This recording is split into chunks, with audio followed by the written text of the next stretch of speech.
지난주에 계속해서 이어지는 내용이죠. 나사로가 죽고 무덤에 이제 이 장사가 됐습니다. 그래서 38절을 보면은 무덤을 구리기 때문에 돌로 막아놨다라고 이제 되어 있죠.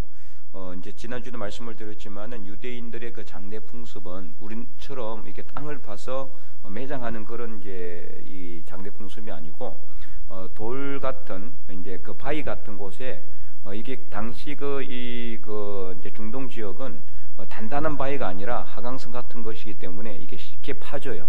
그래서 이제 굴들이 또 많이 있었고 그런 새 굴을 장사 지내는 곳으로 이렇게 삼았다고 합니다. 그래서 이제 굴을 파서 그 안에다가 이제 시체를 안치하는 거죠. 장례 지내는 거예요. 그리고 이제 이 입구를 단단한 돌로 큰 돌로 이제 막아 놓는 거죠. 예수님도 죽었을 때에 이제 똑같은 그런 방식으로 장례를 지냈잖아요. 이제 아리마대 사람 요셉이 빌라도에게 예수님의 시체를 이제 달라고 요청을 했고, 그래서 새로 이 준비한 그 무덤에다가 이 예수님의 시체를 안치하고 큰 돌로 막아놨잖아요. 그래서 마가복음 16장에 보면은 막달라 마리아와 다른 마리아가 안식일이 지난 이 첫날 새벽에 예수님의 그 이제 무덤을 봐놨거든요. 봐놓고는 그 이 향품을 가지고 시체에 바르는 시체가 썩지 않고 완전히 썩지 않는 건 아니죠. 썩는 것을 조금 이제 부패하는 것을 좀 이렇게 막고 또 냄새 나지 않도록 하는 그 향품을 이제 가지고 예수님 시체에 바르기 위해서 거기로 가면서 그들이 하는 말이 성경에 바로 기록되어 있잖아요. 그 뭐라고 걱정을 합니까? 막달라 마리아와 다른 마리아가 누가 우리를 위하여 그 돌을 굴려줄까? 이게 여자들이기 때문에 힘이 없잖아요. 그 돌을 굴려줘야 되는데 누군가 옮겨놔야 되는데 아무도 옮길 사람이 없으니까 이제 걱정하면서 가는 그런 내용이 나와 있어요. 그래서 이제 오늘 내용에도 보면은 무덤이 굴이라 돌로 막았다. 38절에 무덤이 굴이라서 돌로 막았거늘. 이 돌로 막혀 있는 이 무덤은 무엇을 의미하느냐? 바로 죽음과 절망을 의미한다. 죽음과 절망, 그죠? 이 돌을 굴리고 안으로 들어가 봤자 살아있는 사람이 없어요. 시체밖에 없죠. 죽음의 자리. 그곳이 바로 이 곳입니다. 그래서 돌을 옮기고 나면은 안으로 들어가면 죽음, 밖으로 나오면은 이제 사는 거죠. 이게 생과 사의 갈림길에 있는 것이라고 또 볼 수도 있어요. 이 돌이라는 것은. 그래서 이 돌에는 아무것도 아닌 것 같지만 상당히 깊은 그런 영적인 의미가 있다. 그래서 이 돌을 굴리고 나오면은 사는 거죠. 근데 어쨌든 간에 나사로는 그냥 살 수 있는 길이 있습니까? 없는 거죠. 시체가 어떻게 그 돌을 굴리고 올 수 있게? 일단은 자 밖으로 나오려면 어떻게 해야 됩니까? 돌을 굴려야 되잖아요. 그 시체가 돌을 굴릴 수 있어요? 굴릴 수도 없고 또 시체가 살아날 일도 없는 거죠. 누군가 돌을 굴려 놓는다고 해서 또 시체가 살아난다는 보장도 없는 거죠. 그래서 사실 이 돌은요 결국에는 죽음과 절망의 자리, 그것을 의미하는데 특별히 누가 죽어서가 아니라 오늘 우리가 우리 삶 속에서도 사실 이런 죽어야만이 꼭 생기는 그런 죽음과 절망의 자리가 아니라 죽지 않아도 우리 삶 속에 죽음과 절망 같은 그런 것들이 많이 있죠. 사실 어려움이 있고 현실의 삶 속에서 많은 고통과 고난의 이 일로 인해서 참 많이 괴로움을 당하는 분들도 있습니다. 어떤 분은 질병 때문에 몸에 여기저기 찾아오는 이제 나이가 들면서 또는 노환으로 또는 이제 지병이 있어서 뭐 가족력 때문에 뭐 하여튼 몸이 약해서 뭐 생기는 그런 여러 가지 질병들이 있어요. 그것 때문에 괴로워하는 분들도 많이 있어요. 그 외에도 경제적인 어려움이라든지 아니면 인간관계 어려움이라든지 아니면 다양한 가족 간의 그런 문제라든지 자녀의 문제라든지 잘 풀리지 않는 자녀의 문제라든지 여러 가지 그런 문제들이 있잖아요. 그런 것들로 인해서 사실 절망과 좌절의 돌이 우리를 갖다가 꽉 누르고 있다. 짓누르고 있다. 우리가 앞으로 나가지 못하도록 딱 막아서 더 이상 밖으로 못 나가도록. 그래서 늘 그 죽음과 절망의 자리만 빙빙 돌고 있는, 밖으로 못 나가고, 그래서 그러한 삶을 살아가고 있기도 합니다. 그래서 오늘 이 돌은요 죽음의 돌이고 절망의 자리일 뿐만 아니라 이 돌은 무거워서 옮기지 못하는 것만이 아니라 만약에 가벼워서 옮길 수 있다고 해도 어떻습니까? 아무도 거기로 가려고 하지는 않죠.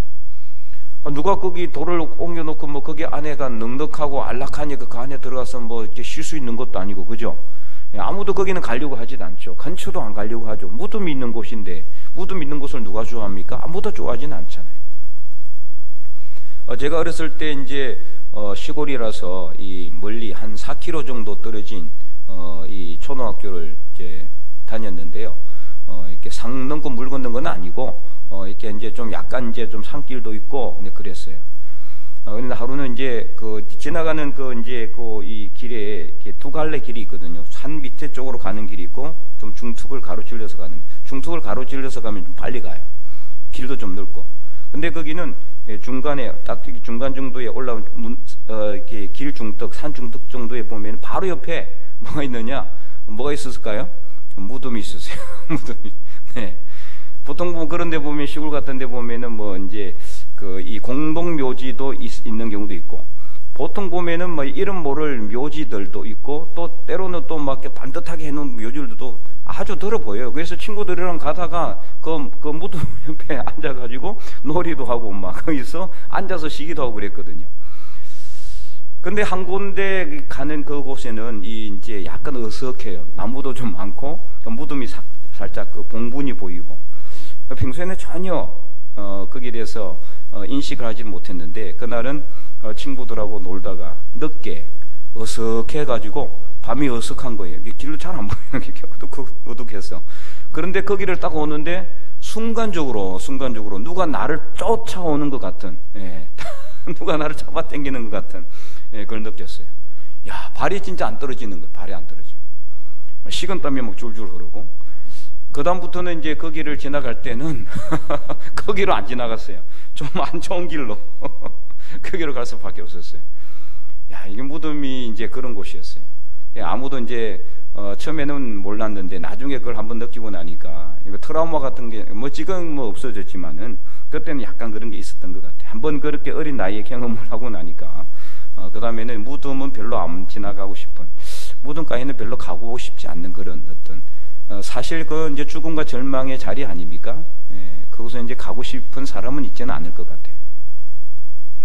어쨌든 오늘 이 본문에도 이러한 이제 나사로가 죽어서 나흘이나 지났고 큰 돌로 그 입구를 딱 막아놨는데, 그 큰 묵은 돌 때문에라도 안으로 못 들어가지만 가볍다고 했어도 아무도 들어가려고 하지 않는 그 안에는 바로 삶이 아니라 생이 아니라 살아있는 것이 아니라 죽음의 자리잖아요. 이제 인생이 끝났기 때문에, 삶이 끝났기 때문에 모든 것은 좌절되고 절망되고 포기할 수밖에 없는 그런 자리가 바로 그 돌인 거죠. 그래서 예수님께서는 뭐라고 말씀하셨습니까? 이 돌을 옮기라고 말씀하고 있는 거죠. 자, 오늘 본문에 이 39절 말씀을 다시 한 번 더 39절 우리 함께 다시 한 번 더 큰 목소리 읽어보도록 하겠습니다. 예수께서 이르시되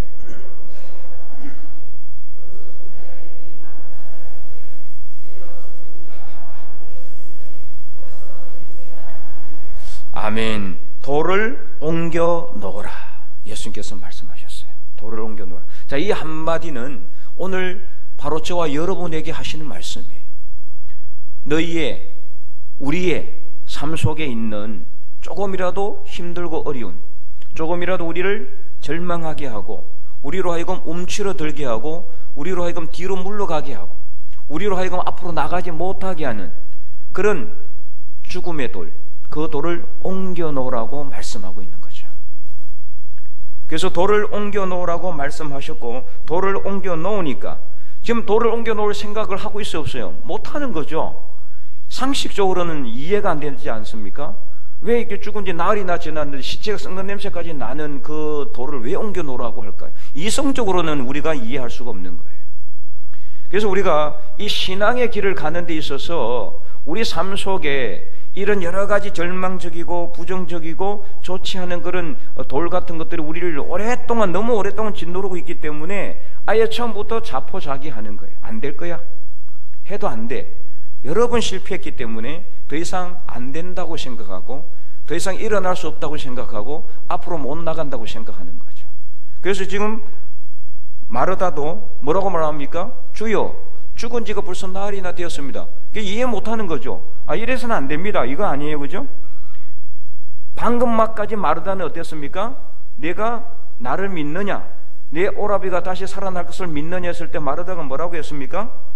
살아날 것을 믿는다고 했잖아요. 주는, 예수님께서 나는 부활이요 생명이니 나를 믿는 자는 죽어도 살겠고 살아서 나를 믿는 자는 영원히 죽지 아니하리니 이것을 내가 믿느냐. 25절에서 26절 말씀, 한번 보실까요? 25절 26절 다 찾았죠? 바로 옆에 있잖아요. 이제 읽어보겠습니다. 시작. 예수께서 이르시되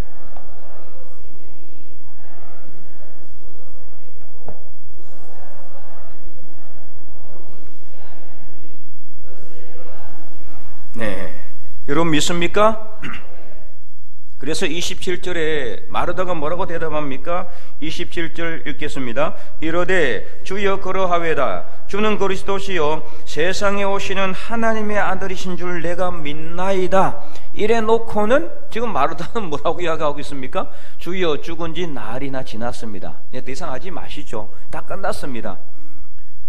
오늘 우리의 믿음도 이런지 몰라요. 예배 드릴 때, 기도할 때, 찬양할 때는, 우리 아까 우리 장로님 찬양할 때는 나는 믿노라, 나는 믿노라. 믿노라 해놓고는 막상 이런 상황이 닥치면은 에이 안 되죠. 이게 말도 안 되는 소리잖아요. 그렇게 하고 있지는 않습니까? 우리 다 그러고 있지는 않는지 몰라. 실제 그런 사람도 많아요. 현실적으로도 안 되는 것 같고 불가능해 보이고 도저히 현실적으로는 어려워 보이는 그런 일에 있어서 우리가 도전하려고 하지 않고 부활의 능력을 가지고 있다면, 부활의 믿음을 가지고 있다면, 아니 죽은 사람도 살아나는데 도대체 이 세상에서 하지 못할, 불가능할 것이 어디 있습니까? 없는 거죠. 믿음으로, 부활의 믿음으로 나간다면 다 가능한 거예요. 그런데도 불구하고 우리는 아예 안 될 거라고 생각할 수도 있다는 거죠. 마르다처럼 방금 주여 그러하외다. 주는 하나님의 아들이신 줄 내가 믿습니다. 그리스도이신 것을 내가 믿습니다. 다시 살릴 것도 믿는다라고 말해놓고는 실제적으로는 그러지 못할 것이라고 생각하고 있는 그런 이중적인 그런 우리의 자세도 있다라는 거예요. 만약에 예수님께서 죽은 지 나흘이나 지난 나사로를 오늘 우리가 이 자리 앞에서 이렇게 살려주신다면 우리는 믿겠습니까? 우리가 눈으로 보는 것하고요, 우리가 직접 믿어서 우리가 그것을 도전하는 것하고는 완전히 달라요. 예수님을 십자가에 못 박은 사람들이 예수님의 능력을 몰라서 십자가에 못 박았습니까? 수도 없이 봤습니다. 죽은 자도 살리고, 나인성의 그 가부의 아들도 살렸잖아요. 나사로도 살렸잖아요. 귀신을 쫓아냈잖아요. 오병이어 칠병이 기적의 역사를 일으켰잖아요. 눈먼 자를 보게 하고, 귀 먹은 자를 듣게 하고, 말 못하는 자를 하게 하고, 38년이나 이 누워서 물의 동함을 기다리던 그 38년 병자를 살렸잖아요. 모든 기적의 역사를 다 봤습니다. 그들은 눈으로 보고도 못 믿는 거죠. 중요한 거는 뭐냐? 우리가 진정한 믿음이 있다면 직접 돌을 옮겨놔야 한다는. 그런데 우리는 말로만 돌을 옮겨놓는다고 하지 실제 돌을 옮기려고 하지는 않는다는 거죠. 우리가 직접 돌을 옮기는 것은 부활의 믿음이 있을 때 가능한 거예요. 자, 지금 죽은 지 나흘이나 되는 이 무덤, 예수님이 살릴 수 있다는 믿음이 없으면 돌을 옮겨놓을 수 있겠어요? 불가능한 거죠. 어차피 해도 안 되는 것, 아니 그 무덤을 갖다가 오히려 훼손하는 것 아닙니까? 그 유족들에게는 상당히 엄청난 큰 신뢰 아니겠어요? 장사 지내는 무덤을 갖다가 훼손하는 거잖아요. 살릴 수 있다는 믿음, 예수님이라면 부활의 능력으로 살릴 수 있다는 그 믿음으로 돌을 옮겨야 그 다음에 역사가 일어나게 된다는 겁니다. 그래서 오늘 본문은 우리에게 뭘 보여주느냐? 하나님께서는 오늘 우리에게 엄청난 기적의 역사를 베풀기를 원하지만 가만히 있는다고 해서 그 기적의 역사를 일으키시는 것이 아니라 우리가 직접 부활의 믿음과 능력을 가지고 돌을 직접 옮겨야 그 다음에 하나님께서는 우리가 상상할 수도 없는 놀라운 기적의 역사를 베푸신다는 것을 분명히 믿으시기 바랍니다.